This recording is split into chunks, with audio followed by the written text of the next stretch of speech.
Shame on you. Shame on you, Bishop. It's really, really shame on you. Okay? Bishop, റേണുവിനെ support ചെയ്യുന്നുണ്ടെങ്കിൽ support ചെയ്യാം. റേണു ബിഷപ്പിന്റെ നേരെ എന്ത് ചെയ്തിട്ടുണ്ടെങ്കിലും ഇല്ലെങ്കിലും ബിഷപ്പ് forgive ചെയ്തത് it's a great thing because you are a bishop. You have to do that, right? Hi, hello, എല്ലാവർക്കും നമസ്കാരം. പുതിയൊരു വീഡിയോയിലേക്ക് സ്വാഗതം. റൂഹി ജാൻ എന്ന് പറയുന്ന ഈ ഒരു മേഡത്തിന്റെ വീഡിയോ ടോപ്പിക് ആക്കിക്കൊണ്ട് ഞാൻ ചെയ്യുന്ന 5ാമത്തെ വീഡിയോ ആണിത്. ഈ ഒരു വീഡിയോയ്ക്ക് അത് കണ്ടന്റായി വന്നിരിക്കുന്നത് ബിഷപ്പ് നോബിൽ ഫിലിപ്പ് അമ്പലവയൽ എന്ന് പറയുന്ന വൈദികനാണ്. എന്തുകൊണ്ട് ബിഷപ്പ് നോബിൽ ഫിലിപ്പ് അമ്പലവയൽ ഈ പറയുന്ന റൂഹി ജാന്റെ കണ്ടന്റായി മാറി? അതിനൊറ്റ ഉത്തരമേ ഉള്ളൂ. രേണുസുധിയെ സപ്പോർട്ട് ചെയ്തുകൊണ്ട് അദ്ദേഹം രംഗത്ത് വന്നു. അതിനുള്ള കാരണവും അദ്ദേഹം വ്യക്തമാക്കിയിട്ടുണ്ട്. രേണുസുധിയും കുടുംബവും തന്നോട് മാപ്പ് ചോദിച്ചു. അതുകൊണ്ട് തന്നെ അവരെ ചേർത്ത് നിർത്തുവാൻ താൻ തയ്യാറായി. കാരണം അദ്ദേഹത്തിന്റെ പിതാവും ക്യാൻസർ ബാധിച്ച് മരിച്ച ഒരു വ്യക്തിയായിരുന്നു. സോ അതുകൊണ്ട് തന്നെ ആ ഒരു സോഫ്റ്റ് കോർണർ അദ്ദേഹം അവിടെ പ്രകടിപ്പിച്ചു. അതുകൂടാതെ അദ്ദേഹം ഒരു വൈദികനാണ്, ഏവരെയും സ്നേഹിക്കാൻ പഠിപ്പിക്കുന്ന ഒരു വൈദികൻ. എന്തുകൊണ്ട് അദ്ദേഹം കിച്ചുവിനെതിരെ സംസാരിച്ചു എന്ന് ചോദിക്കുമ്പോൾ രേണുവിന്റെ നിലവിലെ ആരോഗ്യസ്ഥിതി അതിനെക്കുറിച്ച് വ്യക്തമായിട്ടുള്ള ധാരണ അദ്ദേഹത്തിനുണ്ട്. അതുകൊണ്ട് തന്നെ കഴിഞ്ഞ ദിവസം കിച്ചുവിന്റെ ഭാഗത്തു ഉണ്ടായ ആ ഒരു പ്രവൃത്തി അദ്ദേഹത്തിന് യാതൊരു തരത്തിലും അംഗീകരിക്കാൻ പറ്റിയില്ല. സോ അതുകൊണ്ട് തന്നെ അദ്ദേഹം കുറച്ചധികം കാര്യങ്ങൾ കിച്ചുവിനെ കുറിച്ച് പറഞ്ഞു. എന്തായാലും രേണുസുധിയുടെ കുടുംബം കിച്ചുവിനെതിരെ ഒരു നിയമ നടപടിയുമായിട്ട് മുന്നോട്ട് പോയി കഴിഞ്ഞാൽ താൻ അവരെ സപ്പോർട്ട് ചെയ്യാണ്ട് രംഗത്തുണ്ടാകുമെന്നാണ് ഈ പറയുന്ന ബിഷപ്പ് പറഞ്ഞത്. അതുകൊണ്ട് തന്നെ അദ്ദേഹം ഇന്ന് സോഷ്യൽ മീഡിയയിൽ പലരുടെയും കണ്ണിലെ കരടായി മാറിയിരിക്കുകയാണ്. എന്തായാലും റൂഹി ജാന്റെ ലേറ്റസ്റ്റ് ആയിട്ടുള്ള വീഡിയോയ്ക്ക് അത് രേണുസുധിയുടെ സുഹൃത്തായിട്ടുള്ള കരീഷ്മയെ കുറിച്ച് കുറേയധികം വെളിപ്പെടുത്തലുകളുണ്ട്. കരീഷ്മയും രേണുവും സാത്താനെ സേവിക്കുന്നു എന്നൊക്കെയുള്ള ആരോപണമാണ് റൂഹി ജാൻ ഉന്നയിച്ചിരിക്കുന്നത്. എന്തായാലും ബിഷപ്പിനെ കുറിച്ച് റൂഹി ജാൻ പറഞ്ഞ കാര്യങ്ങൾ നമുക്കൊന്ന് കണ്ടു നോക്കാം. I'm in my workplace. ഞാൻ അതിന്റെ നടുക്ക് in between I'm taking this video. It's only and only for one person, and that is for Bishop. Shame on you. Shame on you, Bishop. It's really, really shame on you. Okay? Bishop, റേണുവിനെ support ചെയ്യുന്നുണ്ടെങ്കിൽ support ചെയ്യാം. റേണു ബിഷപ്പിന്റെ നേരെ എന്ത് ചെയ്തിട്ടുണ്ടെങ്കിലും ഇല്ലെങ്കിലും bishop forgive ചെയ്തത് it's a great thing because you are a bishop. You have to do that, right? ചെയ്തു. But why did you go behind Kichu? കിച്ചുവിന്റെ പിറകെ എന്തിനാ പോകുന്നേ? കിച്ചുവിന്റെ പിറകെ ബിഷപ്പ് എന്തിനാ പോകുന്നേ? I want to get that answer. Why? Why are you doing that?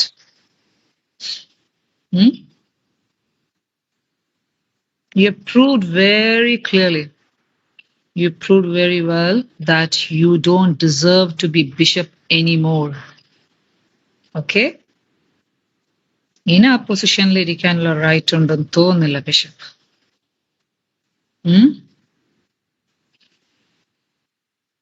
I don't think you will sit more in that position again. ഈ ഒരു മെന്റാലിറ്റി വെച്ചിട്ട് ബിഷപ്പ് പോസ്റ്റ് പറ്റില്ല. You are working like a normal person. You are talking like a normal human. Roohi ജാനോട് എനിക്ക് ഒരു കാര്യം പറയാനുണ്ട്. Bishop Nobil Philip എന്ന് പറയുന്ന വ്യക്തി അദ്ദേഹം ഒരു മനുഷ്യൻ തന്നെയാണ്. മജ്ജയും മാംസവും രക്തവുമുള്ള ഒരു മനുഷ്യൻ. ഒരു മനുഷ്യനുണ്ടാവുന്ന പല കാര്യങ്ങളും അദ്ദേഹത്തിനുണ്ട്. സ്നേഹം, സഹാനുഭൂതി, കരുണ, സകല സാധനങ്ങളും അദ്ദേഹത്തിനുണ്ട്. ഒരു വൈദികനായതുകൊണ്ട് മാത്രം അതൊന്നും ഇല്ലാതിരിക്കണമെന്ന് പറയാൻ പറ്റില്ല. ദെൻ സെക്കൻഡ് വൺ, രേണുസുധി എന്ന് പറയുന്ന വ്യക്തി അദ്ദേഹത്തിനോട് ചെയ്ത തെറ്റുകൾ ഏറ്റുപറഞ്ഞ് മാപ്പ് ചോദിച്ചു. അതുകൊണ്ട് തന്നെ അദ്ദേഹം അവരെ സഹായിക്കുവാൻ തീരുമാനിച്ചു. എന്നാലും അതിനെ തുടർന്ന് ധാരാളം വിമർശനങ്ങൾ അദ്ദേഹത്തിന് ഏറ്റുവാങ്ങേണ്ടി വരുന്നുണ്ടെങ്കിൽ പോലും അദ്ദേഹത്തിന് അതൊരു പ്രശ്നമല്ല. അദ്ദേഹം അത് തുറന്ന് പറയുന്നുണ്ട്. പിന്നെ കിച്ചുവിനെതിരെ എന്തുകൊണ്ട് സംസാരിച്ചു? അതിനുള്ള കാരണം അദ്ദേഹം വ്യക്തമായിട്ട് പറഞ്ഞത്, നിലവിലെ സാഹചര്യത്തിൽ രേണു ഒരു അസുഖത്തിന് അടിമപ്പെട്ട് നിൽക്കുകയാണ്.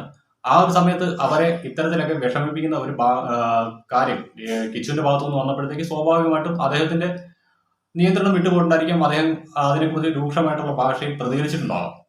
എങ്കിലും അദ്ദേഹം കിച്ചുവിന് തെറിപറയുകയൊന്നും ചെയ്തിട്ടില്ല. അദ്ദേഹം പറഞ്ഞത് രേണുസുധിയുടെ കുടുംബം ഈ പറയുന്ന കിച്ചുവിനെതിരെ നിയമ നടപടിയായിട്ട് മുന്നോട്ട് പോയി കഴിഞ്ഞാൽ താൻ അവരെ സപ്പോർട്ട് ചെയ്യുമെന്ന് മാത്രമാണ്. കിച്ചു അവന്റെ കാര്യം നോക്കി ജീവിക്കട്ടെ എന്നാണ് അദ്ദേഹം പറഞ്ഞത്. കൂടുതൽ ഊരാക്കുടുക്കിലേക്ക് കിച്ചു ചെന്ന് പെടാതിരിക്കാൻ വേണ്ടിയിട്ടാണ് അദ്ദേഹം അങ്ങനെ പറഞ്ഞതെന്നാണ് എനിക്ക് തോന്നുന്നത്. അതുകൊണ്ട് തന്നെയാണ് ഞാൻ അദ്ദേഹത്തിന് വിമർശിക്കാതെ ആ ഒരു വീഡിയോ ചെയ്യാണ്ടിടയ സാഹചര്യം. അതുകൊണ്ട് തന്നെ എന്റെ വീഡിയോ കാണാണ്ട് അധികം ആളുകൾ വന്നില്ല. ഏകദേശം 2000 പേരോ മറ്റാണ് ആ ഒരു വീഡിയോ കണ്ടത്. അതിന് കാരണം ഞാൻ അദ്ദേഹത്തിന് ചീത്ത വിളിച്ചില്ല എന്നുള്ളതാണ്. അങ്ങനെ ചീത്ത വിളിച്ച് വീഡിയോ ചെയ്ത ആളുകൾക്ക് നല്ല വ്യൂവർഷിപ്പും കിട്ടി. സോ അതൊക്കെ ഓരോരുത്തരുടെ മെന്റാലിറ്റിയാണ്. എനിക്ക് അതിനെക്കുറിച്ച് കൂടുതലൊന്നും പറയാനില്ല. റൂഹിജാനോട് എനിക്ക് പറയാനുള്ള കുറേയധികം കാര്യങ്ങളുണ്ട്. അദ്ദേഹം ഒരു വൈദികനാണ്. ആ ഒരു സ്ഥാനത്തിന് ഒരു മഹത്വമുണ്ട്. അത് നിങ്ങളൊന്ന് മനസ്സിലാക്കണം. ഒന്നുമില്ലെങ്കിൽ നിങ്ങളുടെ കൂട്ടത്തിൽ ആത്മാക്കളൊക്കെ ഉള്ളതല്ലേ. എന്തായാലും ബാക്കിയും കൂടെ നമുക്ക് കണ്ടു നോക്കാം. Why did you go behind Kichu? കിച്ചുവിന്റെ പിറകെ എന്തിനാ പോകുന്നേ? കിച്ചുവിന്റെ പിറകെ ബിഷപ്പ് എന്തിനാ പോകുന്നേ? I want to get that answer. Why? Why are you doing that?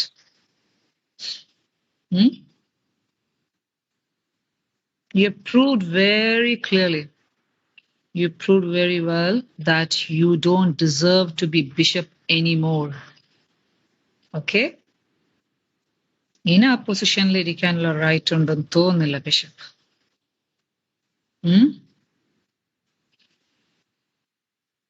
I don't think you will sit more in that position again.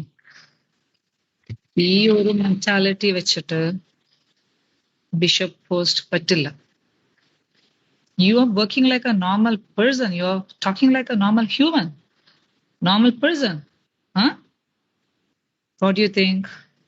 ഇങ്ങനൊക്കെ ചെയ്തുമ്പോൾ ഇങ്ങനൊക്കെ പറയുമ്പം God will support you? Never. God will be there with you? Never. You're giving pain for the souls. Oh, in your belief there is no souls, right? I believe too. You know who I am? Very soon you'll come to know who I am. Bishop, if you don't know about me, just go and check in these videos. Something you're waiting. Okay? അപ്പൊ ഇതിനകത്ത് പറയുന്നത് bishop അധികകാലം ആ ഒരു ചുമതലയിൽ ഇരിക്കില്ല എന്നാണ്.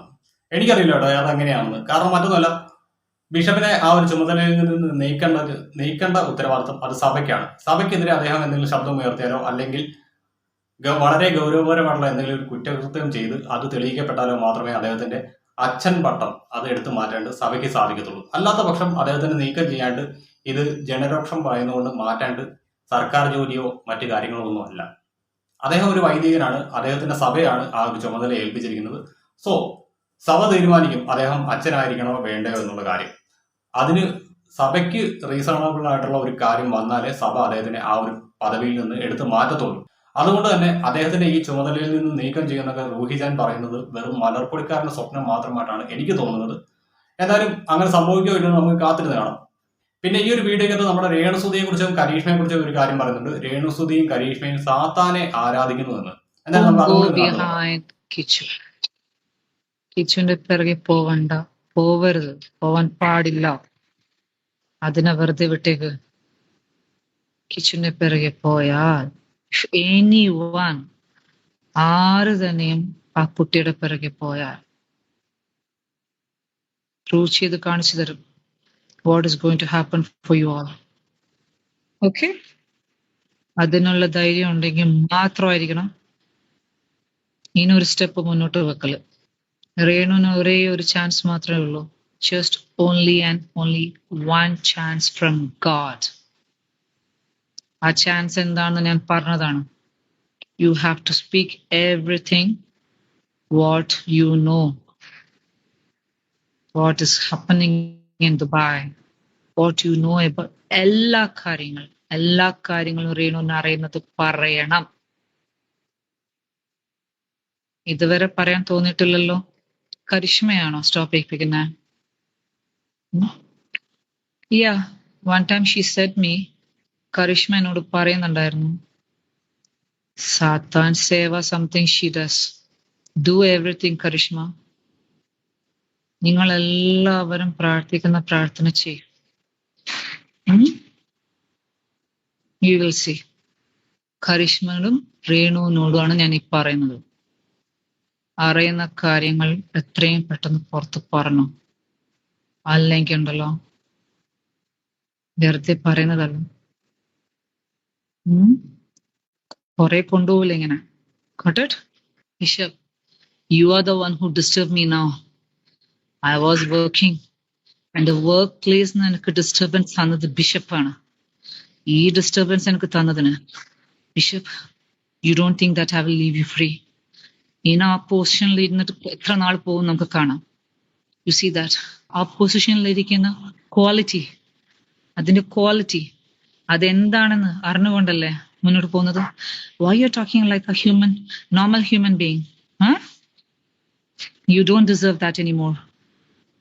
Beginning when you was talking towards Renu, our time ninke manasilayadana, this bishop is not holy. You are not holy. എന്താ വിചാരിച്ചത്? എല്ലാവരും ഫാദറും ബിഷപ്പൊക്കെ ആയിക്കഴിഞ്ഞാൽ എല്ലാവർക്കും ഹെവനിൽ എത്തുന്നു, ഗോഡിനെ കാണാൻ പറ്റുന്നു, ഗോഡിന്റെ പ്രസൻസ് കിട്ടുന്നു, ഇതൊക്കെയാണോ വിചാരിക്കുന്നത്? എല്ലാവരും ഹോളി ആണെന്നോ? No way man, no. And you are not, especially you, Bishop, you are not holy. And you are not, especially you, Bishop, you are not holy. So ഇതിനകത്ത് റോഹിജാൻ പറയുന്നുണ്ട്, രേണുവിനെതിരെ ആദ്യം തന്നെ ബിഷപ്പ് വന്ന സമയത്ത് ഇവർക്ക് മനസ്സിലായതാണ് ഈ ബിഷപ്പ് ഒരു ദൈവികത്വമുള്ള ആളല്ല എന്ന്. എന്തിനാണ് മേഡം അന്ന് നിങ്ങൾ സൈലന്റ് ആയിരുന്നത്?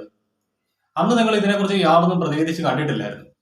അന്ന് ബിഷപ്പ് രേണുവിനെതിരെ പലപ്പോഴും ഇന്റർവ്യൂ നൽകി, പല റിയാക്ഷൻ ചാനലുകൾക്ക് ഇദ്ദേഹത്തിന്റെ വോയിസുകൾ നൽകി. അന്നൊന്നും നിങ്ങൾ ഈ പറയുന്ന ബിഷപ്പിനെ കുറ്റപ്പെടുത്തിക്കൊണ്ട് രംഗത്ത് വന്നിട്ടില്ല. എന്തുകൊണ്ട് ഇപ്പോൾ വരുന്നു? അതിനൊറ്റ റീസണുള്ളൂ. ഇന്ന് നിലവിൽ ബിഷപ്പ് രേണുവിനെ സപ്പോർട്ട് ചെയ്യുന്നു. അതേപോലെ തന്നെ കിച്ചു എന്ന രാഹുൽ ദാസിനെ അദ്ദേഹം തള്ളി പറഞ്ഞുകൊണ്ട് സംസാരിച്ചു. ആ ഒറ്റ റീസൺ മാത്രം, അല്ലാതെ മറ്റൊരു റീസൺ ഇല്ല നിങ്ങൾക്ക് ഈ പറയുന്ന ബിഷപ്പിനെ എതിർക്കുവാണ്ട്. സോ അത് നിങ്ങളുടെ ഇഷ്ടാനിഷ്ടങ്ങൾ, അതിനകത്തൊന്നും ഞാനൊന്നും പറയാനില്ല. പക്ഷെ ബിഷപ്പിനെ ആ ഒരു ചുമതലയിൽ നിന്ന് നീക്കം ചെയ്യുമെന്നൊക്കെ പറയുന്നത് വെറും മലർപ്പൊടിക്കാരുടെ സ്വപ്നം മാത്രമാണ്. അത് ഞാൻ പറയാം. കാരണം എനിക്ക് വൈദികരുമായിട്ട് കോണ്ടാക്ട് ഉണ്ട്. അവരോടൊക്കെ ഞാൻ ഈ ഒരു കാര്യത്തെക്കുറിച്ച് ചോദിച്ചപ്പോഴത്തേക്ക് അവരെന്നോട് പറഞ്ഞത്, ഒരു ചുമതലയിലേക്ക് സഭ പോസ്റ്റ് ചെയ്ത് കഴിഞ്ഞാൽ, ഇപ്പോൾ ഉദാഹരണം ബിഷപ്പ് എന്ന് പറയുന്ന പോസ്റ്റിലേക്ക് അദ്ദേഹത്തിന് വെച്ച് കഴിഞ്ഞാൽ അദ്ദേഹത്തിന് മരണം വരെയും ആ ഒരു ചുമതല ഉണ്ടായിരിക്കും. അദ്ദേഹം മരണപ്പെട്ട് കഴിഞ്ഞാൽ അദ്ദേഹത്തിന്റെ ആ ഒരു തിരുവസ്ത്രത്തോടു കൂടി തന്നെയാണ് അദ്ദേഹത്തിന് അടക്കം ചെയ്യുന്നത് പോലും. അങ്ങനെയുള്ളപ്പോൾ അദ്ദേഹത്തിന് ആ ചുമതലയിൽ നിന്ന് നീക്കം ചെയ്യുമെന്നൊക്കെ പറയുന്നത് ഐ ക്യാൻ ബിലീവ് ഇറ്റ്. അങ്ങനെ എന്തെങ്കിലും ഉണ്ടെങ്കിൽ നിങ്ങൾ ചെയ്ത് കാണിക്കുക, അത്രമാത്രമേ എനിക്ക് പറയാനുള്ളൂ. പിന്നെ ഞാനിപ്പോൾ ഈ ഒരു വീഡിയോ ചെയ്തതിൻ്റെ പേര് എനിക്കൊരു സ്ട്രൈക്ക് തന്നാലും എനിക്കൊന്നുമില്ല. നിങ്ങൾ ഞാൻ നിങ്ങളുടെ വീഡിയോ ടോപ്പിക്കൊക്കെ ചെയ്ത വീഡിയോസ് മുഴുവൻ എടുത്തുകൊണ്ട് പോകും. ഏത് വന്ന് എൻ്റെ ചാനൽ നഷ്ടപ്പെടും, അത്രയല്ലേ ഉള്ളൂ. ഞാനത് സഹിച്ചു. Okay, by.